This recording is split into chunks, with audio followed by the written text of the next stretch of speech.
20 عادت ناپسند اجتماعی.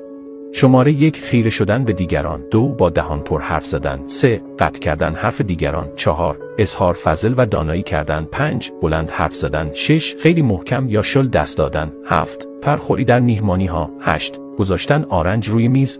9 پچ پچ کردن و خندیدن مرموز در حضور دیگران. 10 دراز کردن دست از سوی آقایان و اصرار برای دست دادن با خانم هایی که به هر دلیلی مایل نیستند. 11 باد کردن یا صدا در آوردن با آدامس. 12 نمایش عمومی احساسات و رمانتیک بودن در حضور دیگران. 13 توهین یا کنایه و طعنه زدن به دیگران. 14 حمله به حریم شخصی و باورهای افراد. 15 بی‌نظمی و زرنگی در نوبت. 16 خندیدن به خطاهای دیگران یا مسخره کردن.